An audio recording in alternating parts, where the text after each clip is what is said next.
Shalom, shalom.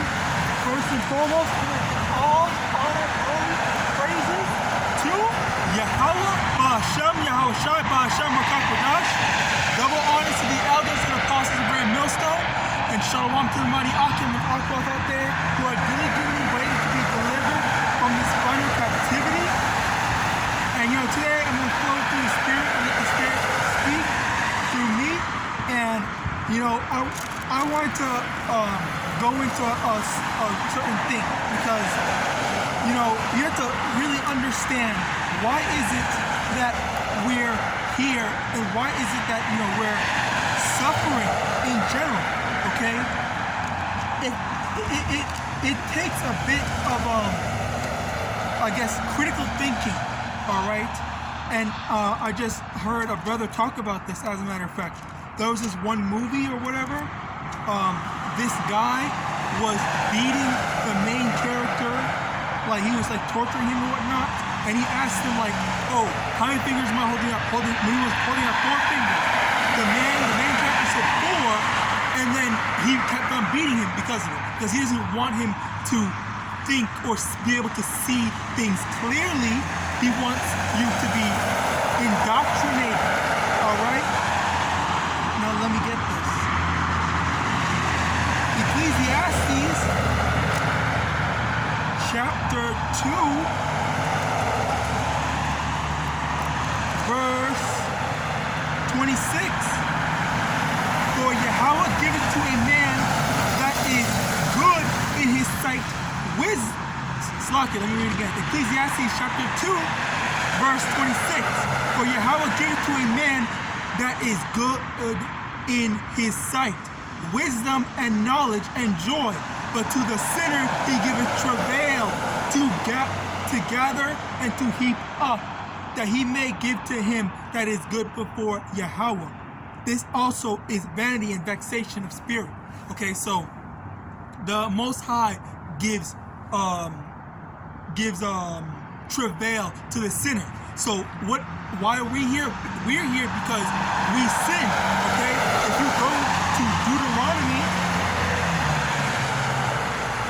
Deuteronomy chapter, I'm not going to read it, but Deuteronomy chapter 28 and verse 15 down to 68, you'll see all the whole laundry list of things that the Lord would have let happen to us if we went off and we did not keep the law, statutes, commandments, and basically the whole word of the Most High. All right. That's one of the main things that we're supposed to do, because that's another precept in Luke chapter, I believe.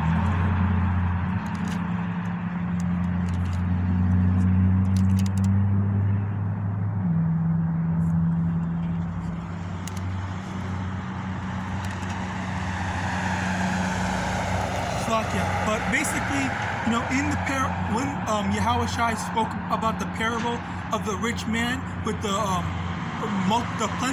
plentiful storehouses, okay?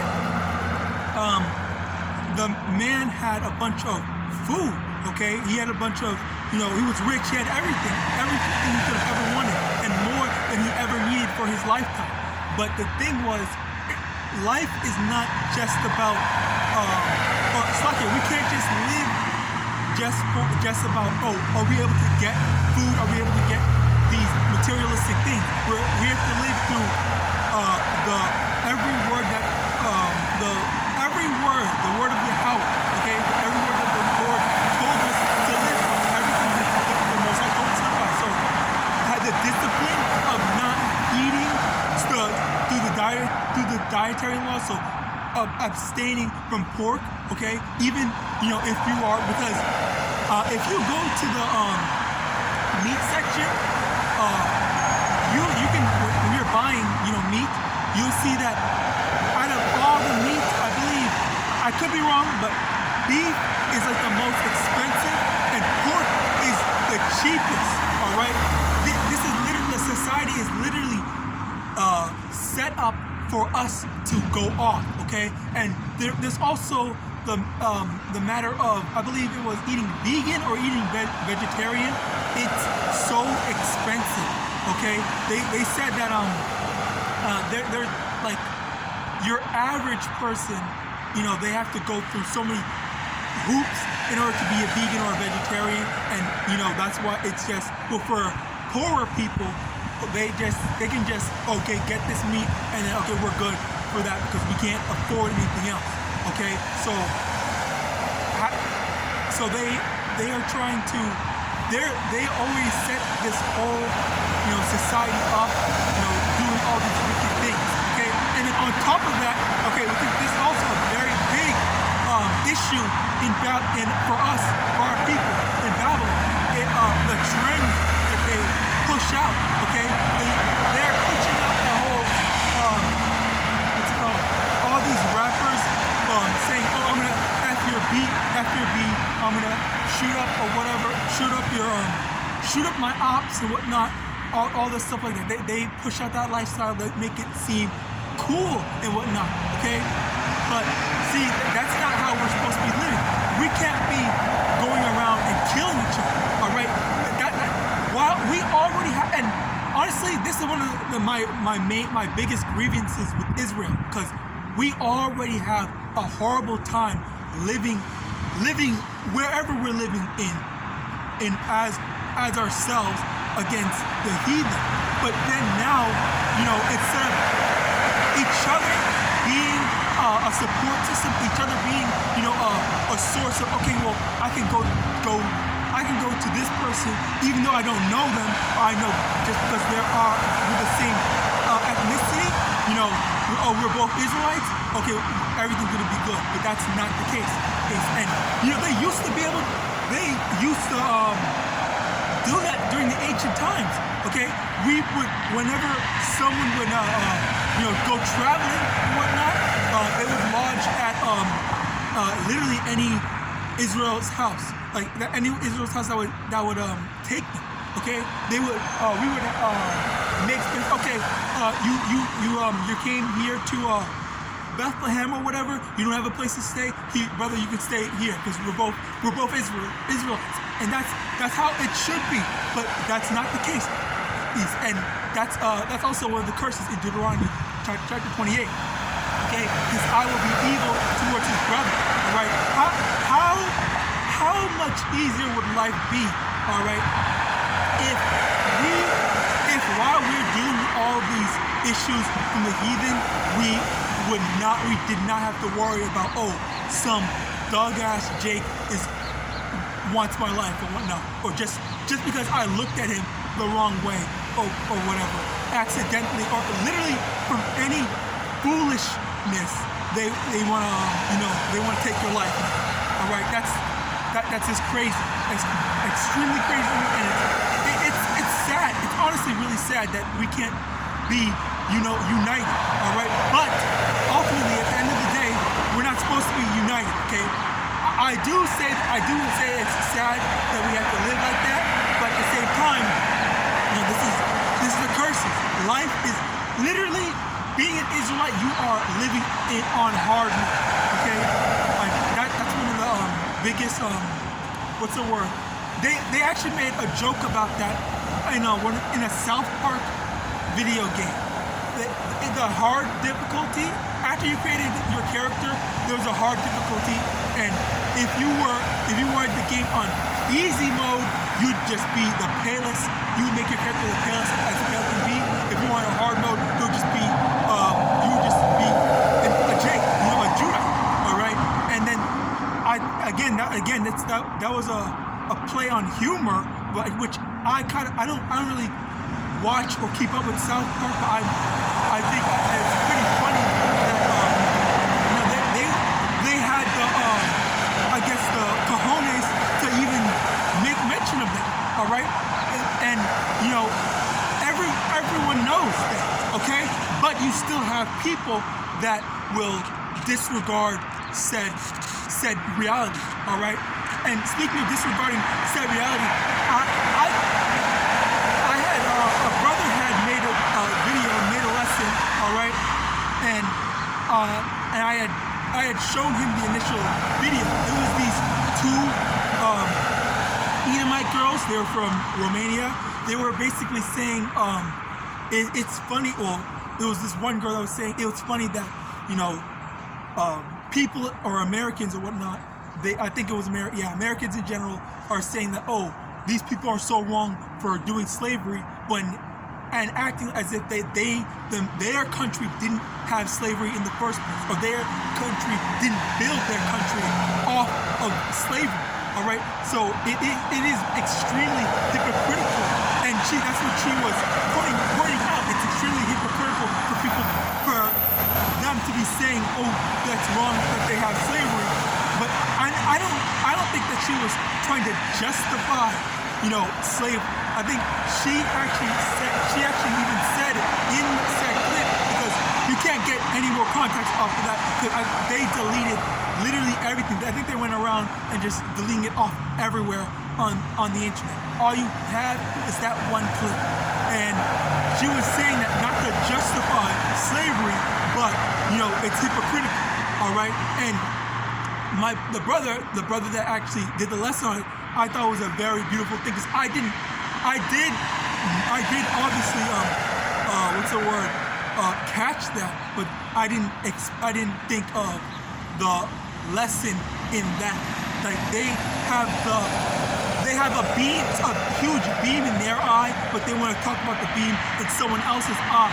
All right, but the thing that I got out of that was out of that clip was the fact that, you know, just verbalizing your disdain towards the stuff that's being said, the stuff that's going on with Babylon, you know, or anything pertaining to it. You know, they just don't want you to think. They don't want you to say your own things. Okay. Now, another thing, Slakia, I keep on jumping, talking about one thing, but, you know, that's the spirit. Okay, let the spirit speak. But the thing was, she was under fire. People were talking trash on her for just mentioning that, and then they're also turning what she said.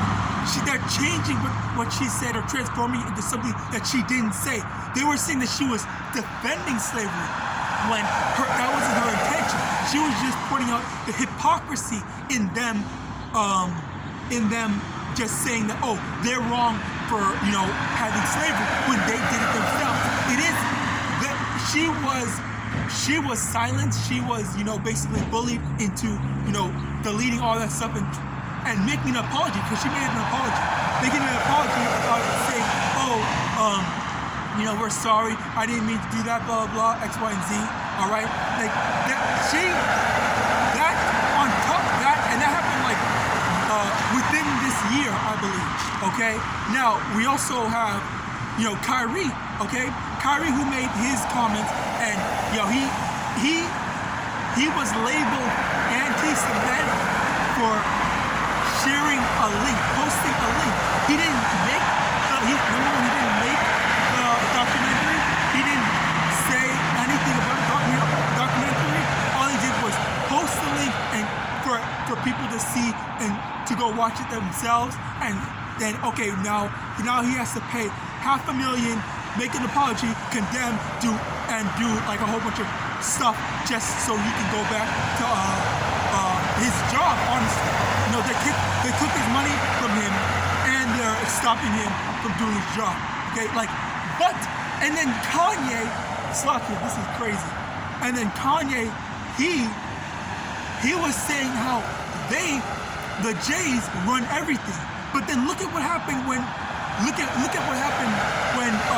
Kyrie did such a thing.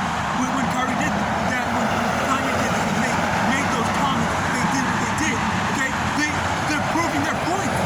Kanye's point is being proven that the Jays do run everything. That the Jays can, you know, force people to do X, Y, and Z, right? But aside from that, you know, well, the last thing I want to make mention was,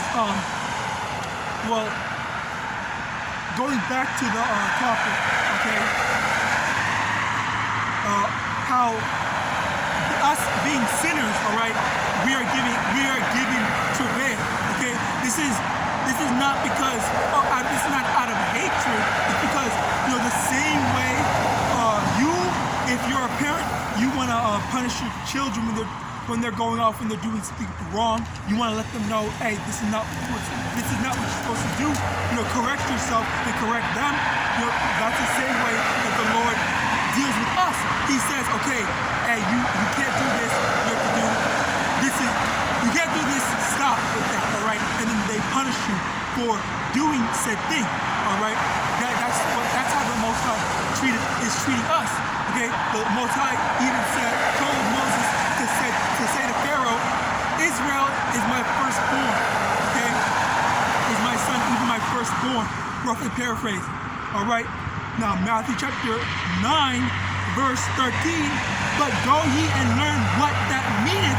I will have mercy and not sacrifice. For I am not come to call the righteous, but sinners to repentance. Okay, so this is what is where we're here for. Okay, the prophets are out here, as we were once sinners. The prophets are out here calling, the lost sheep into repentance, calling you to say, hey, make the changes, correct yourselves. All right, this is a very important thing. We're not the same as it says in Ecclesiastes 7. The Most High giveth sinners travail.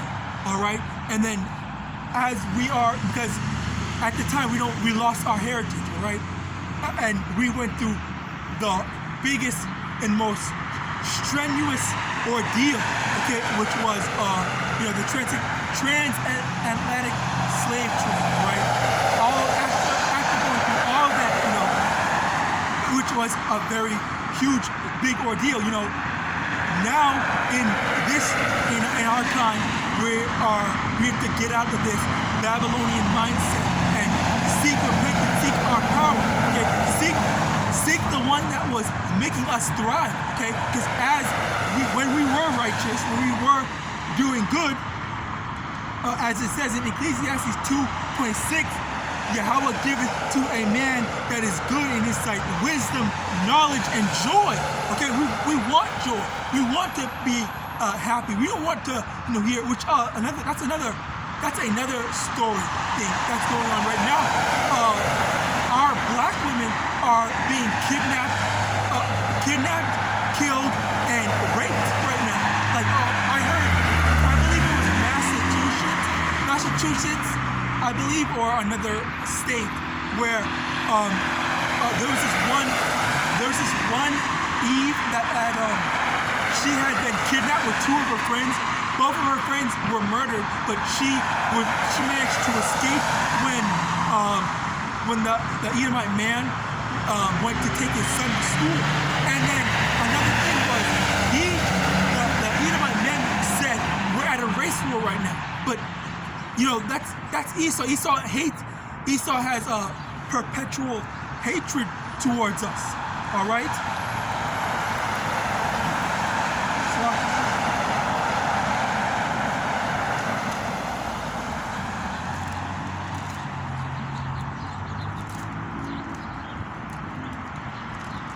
Slock, bear with me.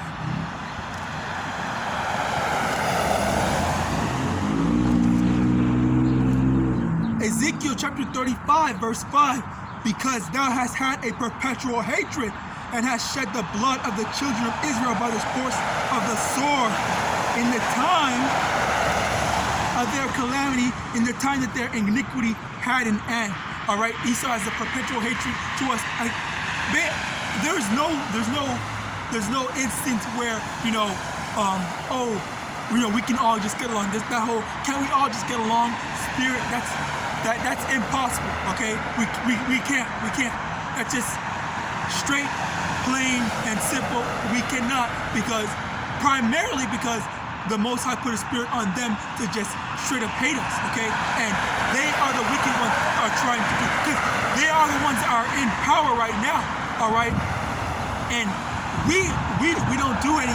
When we don't do anything, even we could not do anything, and they still just feel like, oh, they're existing, let's go after them and whatnot. All right, which also leads me to another thing, because I had made a lesson, like I believe 2 or 3 lessons on the Rise of the Planet of the Apes series, and on the last movie, Dawn of the Planet of the Apes, there was the guy, the main antagonist. I forgot the actor's name as well as his character's name, but basically he was saying that, okay, you know what? There is this disease that's going on that mutated from the simian disease that mutated. The simian disease was killing people, making people sick, and then now it mutated from all the people that were initially immune. Now, slowly, the human population is becoming more and more primitive, that they're unable to, have that cog in their mind where they're able to talk right, and, be as intelligent as humans are normally known for. So, the thing with that was, he was scared, saying that, you know what, because this mutation happened, we need to get rid of we need to get rid of you apes, so that you guys don't rule over us, even though we are slowly about to become extinct. And that's literally, honestly, that is crazy that they would just openly. Esau is fucking putting stuff in your face. If you can't see it right now, you need to open up your eyes. You need to wake up, all right? Because this is very clearly, Esau is afraid of giving up power, afraid of losing any advantage and being put into disadvantage.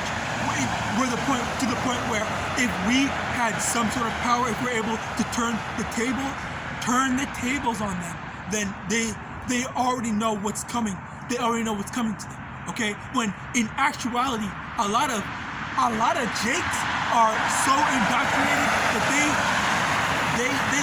still love it. They got that Stockholm syndrome where they wouldn't dare hurt their oppressor.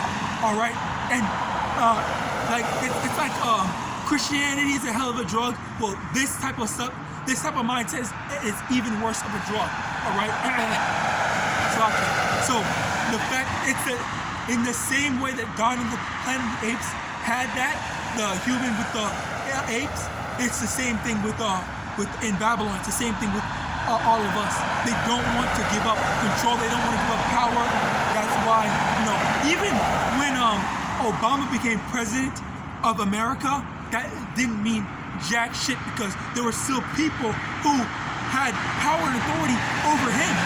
Okay, he couldn't do anything. And honestly, that was when I first realized how little power, like, honestly, I guess, I realized how little power the president had, and then on top of that,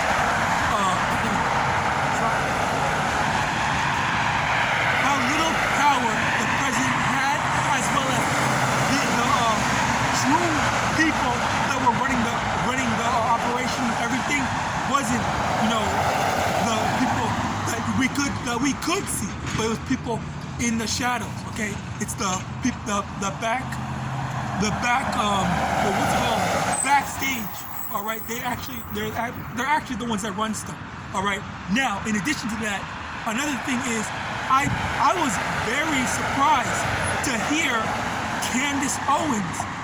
She had came out and defended Kyrie. Okay. Now, in addition to that, because as I mentioned before, the backstage people, or whatever the behind the scenes, they're the ones that actually run this stuff. And apparently, she said she was pressured into demonizing Kyrie. Okay, Candace Owens was pressured into demonizing Kyrie for posting that thing. But apparently, she is all for quote unquote free speech, and she said that was wrong. And she made a lot of good.